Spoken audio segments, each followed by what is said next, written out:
So Grok 4.5 is here, and this delivers frontier level intelligence at a relatively reasonable cost and high speed performance at reasonably good levels of intelligence. So in today's video, we will be looking at everything there is to know about Grok 5, because whilst this update sounds absolutely amazing, you will be seeing all of the good and the bad when it comes to Grok 4.5. So let's dive into this. So one of the first things that you'll notice in this video is that Grok 4.5 is a model that is very, very surprising, and all for the good reasons, and some which are for the bad reasons, but I'll get into later. So one of the benchmarks we're looking at is the Deep SWE, and this is a software engineering benchmark, and this is the 1.0 benchmark, and which we can see that Grok 4.5 performs higher than Opus 4.8 Max. Now, this is really, really impressive when you realize that you are essentially getting frontier level intelligence for half of the cost. And we're going to get into pricing in just a moment. Here is also Deep SWE 1.1. You can see that this version of the benchmark, once again, Grok is actually performing once again very well when it comes to coding tasks. But I think the kicker here that I really want you guys to focus on is terminal bench. And I'm going to make this benchmark section really quick because I want to show you so much when it comes to Grok 5. But one of the things that we really need to pay attention to is terminal bench. Now, terminal bench is a separate benchmark that evaluates AI terminal agents. And instead of editing code in a static way, the AI must use a real shell to complete tasks like a DevOps or a CLI-driven engineer. Now, what we can see on this benchmark isn't just the fact that Grok 4.5 performs 83.3%, improving itself over Opus 4.8 Max and performing at the level of GPT 5.5. The craziest thing about all of this is that when we look at the terminal bench 2.1, the craziest thing is that we get that level of intelligence with such a drastically low cost. So when it does come to the pricing, one thing I want you to realize is that this model is the cheapest when it does come to a certain level of frontier intelligence. So when you look at the other models, you can see that in order to score above that 80% threshold, you are looking at $5 input versus the $30 output, versus for Grok 4.5, it is $2 input and $6 for the output. So, I mean, that is pretty crazy per a million tokens. Claude Fable 5 is actually $10 and $50, which is pretty insane when it comes to usage level credits. And I mean, just now, when we actually look at this within context of the other models, we can really start to see where Grok 4.5 actually sits. Now, if we want to look at the SWE bench, this is actually where Grok 4.5, once again, does perform very well. But one thing you will know about the SWE bench that OpenAI recently tweeted about,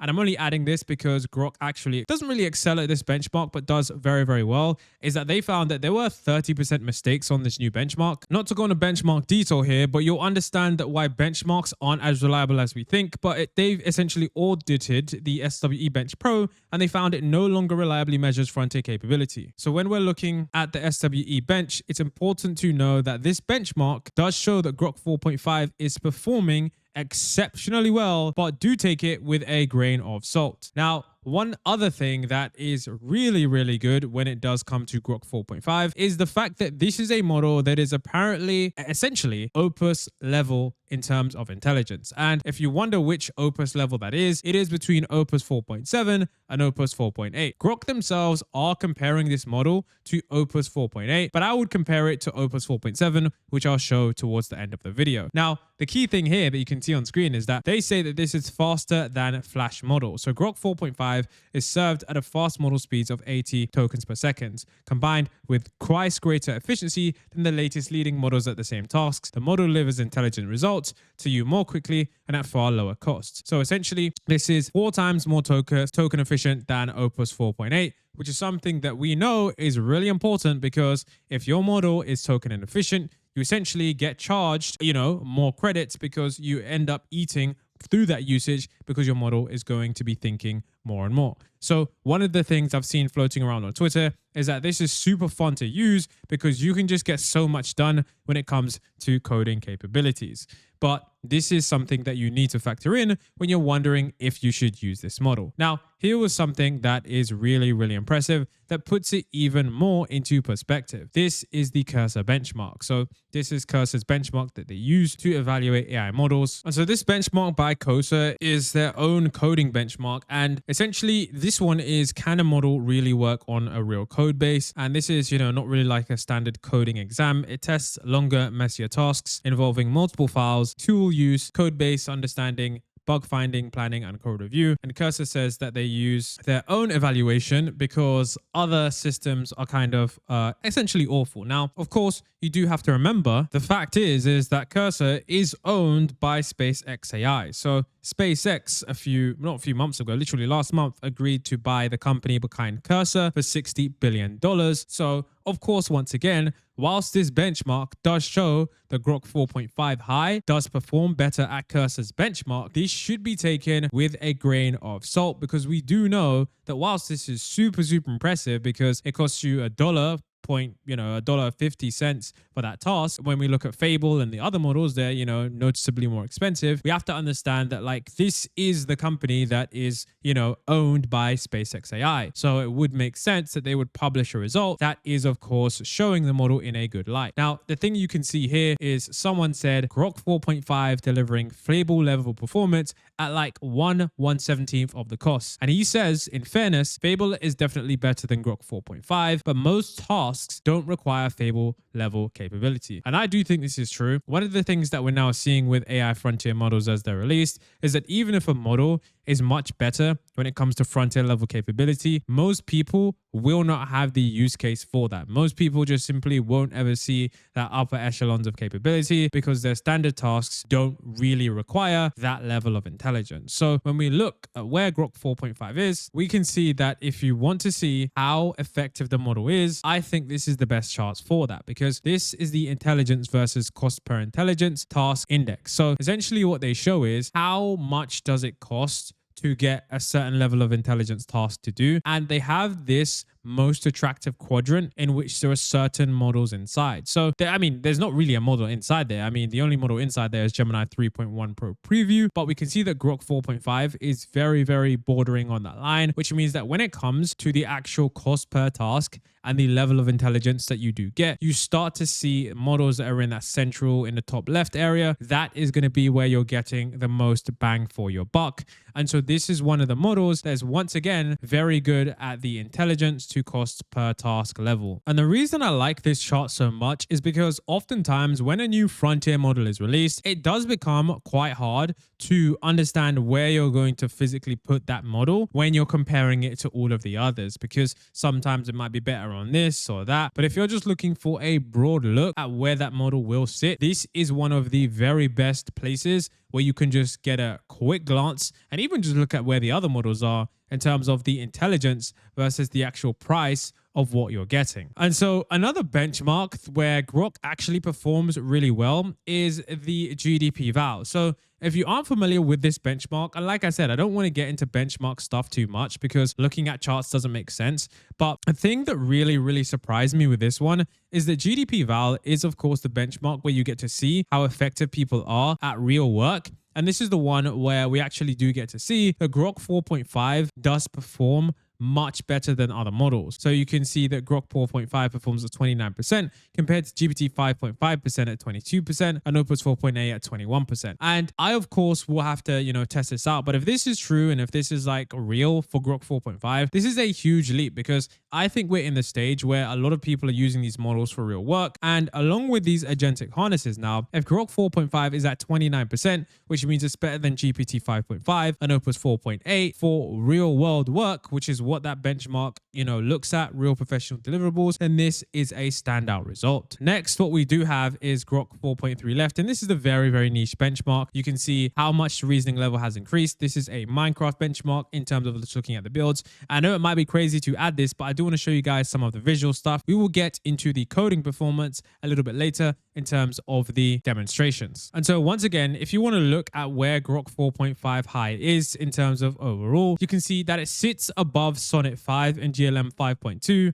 and above Gemini 3.5 Flash, but just below GPT 5.5 Extra High and Opus 4.8 on Max, and of course Claude Fable 5. So, one of the things that Elon Musk did say is that this isn't going to be a Fable level model, but it is going to be a model that is strong in its own sort. And across coding, you can see that Grok build with Grok 4.5 in many cases actually performs better than Claude Code with Opus 4.8. So once again, this is something that is rather surprising considering the fact that, Anthropic are mainly focusing on coding, but many may argue the fact that SpaceXAI or XAI or Grok, whatever you want to call the company, managed to buy Cursor.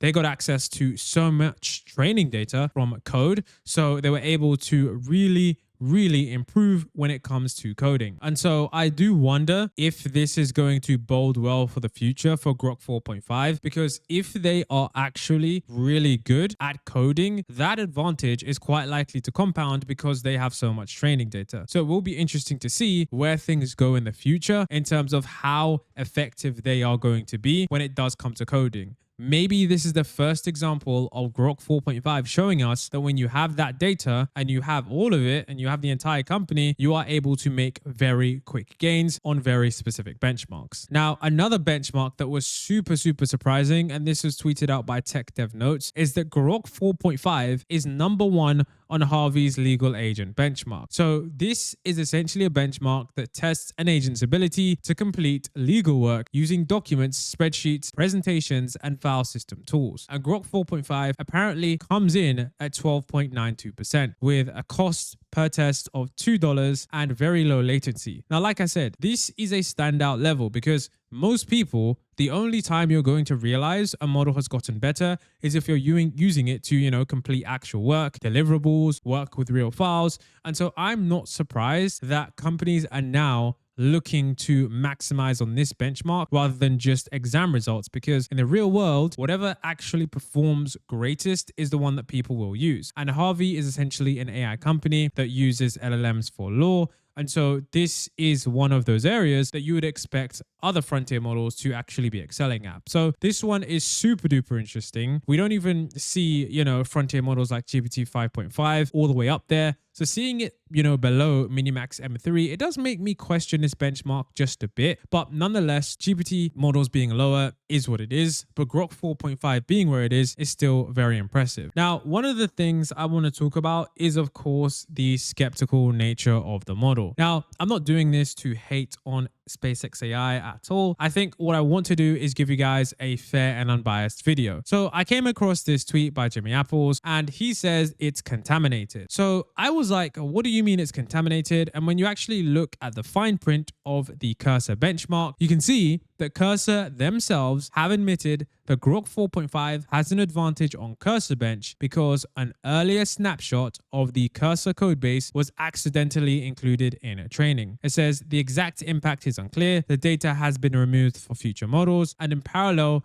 we are working on a larger update to Cursor Bench, hence the exclusion here. So the thing is that people are wondering, why would you post Cursor Bench for Grok 4.5 if you knew this benchmark was contaminated? And that's why I said in the beginning that whilst Cursor Bench, it does look absolutely crazy for it to be going toe to toe with Fable. If you look at the fine print, it says that some of that, code base was accidentally included in a training. So this is a big thing, I would say. So this is where we start to get into how does the model perform in real coding tasks. You've seen how the model does in terms of the GDP val. You've seen that it does really well across different, real world tasks. But when it comes to coding, can we really trust the Cursor Bench? Is this the most reliable result of Grok 4.5 that we can see? I'm not sure, guys, if I would trust that. So let's actually look at real coding examples. That way we can actually get a visual representation of what things might actually be real. So if we start to look into the tweets here, you can see that there are a bunch of tweets that basically say that this model isn't as good as it seems. So you can see this guy says honest opinion for Grok 4.5 and that this is complete trash. Now I'm not co-signing that tweet because complete trash is absolutely overkill, but he does say that the code output was horrible. The UI isn't even close to Opus 4.5. I mean Opus 4.8. And if you're looking for quality/price, Composer is still the main to go. And this is quote tweeting another tweet by BridgeMind AI saying that Grok 4.5 isn't on the same level as Opus 4.7. And of course, on his own test, the LAMP test, it just doesn't do very well. Now, the thing is, this isn't the only tweet that I've seen that says that. And it doesn't mean just because they've said that, it's completely useless. I'll show you guys some more details of where Grok 4.5 still holds its own. And you can see here, another person said that I just asked Grok 4.5 fast inside cursor to make a weather app, taking inspiration from the video they posted. It's totally awful and doesn't match the demo in any way. That demo is incredibly misleading. If you're wondering what he's referring to, in the demo at the start, there's actually a moment where it pops up saying build me a weather app right here, and then you can see that he hits enter and then it does all of this code, and then you get this really cool glossy weather app. Now, who knows? Maybe it's a prompt engineering problem, maybe it's a harness problem, but either way, I think this just goes to show that sometimes demonstrations don't always match up to realities. Now you can see there's another tweet here that says, just tried Grok 4.5. I don't care what pointless benchmarks say. This is absolutely trash about GPT 5.3 codec Spark level. Now, of course, as time goes on, we will get more results, but I wanted to look at someone who was unbiased in their testing of the model. So this is Ethan Mollick. And Ethan Mollick essentially did a test here with Fable 5, and he said to Fable, create a visually interesting shader that can run in twiggle.app, make it like an infinite city of neo-Gothic towers, partially drowned in a stormy ocean with large waves, and make it better. And he said that all of this is procedurally generated. So this looks really cool. I gotta be honest with you guys, it looks pretty decent. But remember, this is Fable 5, one of the most advanced AI models. Now, let's actually compare this to Opus 4.8 and to Grok 4.5. That way you can get a direct comparison when it comes to coding. So he tested this, and this model is actually the Grok model. So this is what we can see with the exact same prompt for Grok. And just bear that in mind. I'm then gonna show you what Opus did. And then this is the same exact prompt with Opus 4.8. Now, of course, it doesn't really look that good in terms of, you know, on Grok here, because Opus performs better and Grok 4.5, which was just released, doesn't really match what we're seeing here. So overall,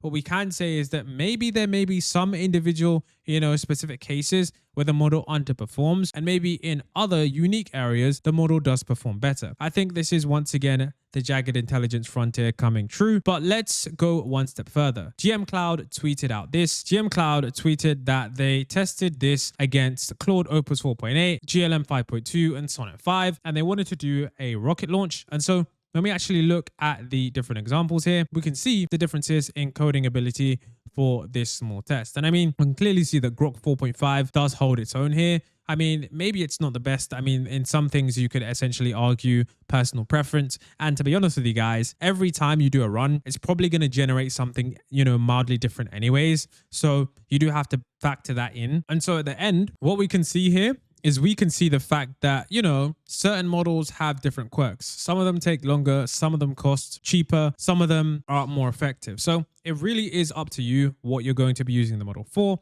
I think it all does depend. Now, you can see here that future updates for Grok 4.5 and the SpaceXAI team, he talks about the fact that, you know, Grok will be able to call Imagine as a tool in agentic mode for video generation. As Imagine keeps improving, this will be great for game developers. And then you can also see here that Elon also talks about the fact that Grok 4.5 context window will upgrade to 1 mil context window probably by next week. So that is going to be super interesting to see. So let me know what you guys think about this. I think it's super interesting to see how Grok has performed. I think it is probably very good, but maybe it still requires a bit more further testing to see if the claims really hold up.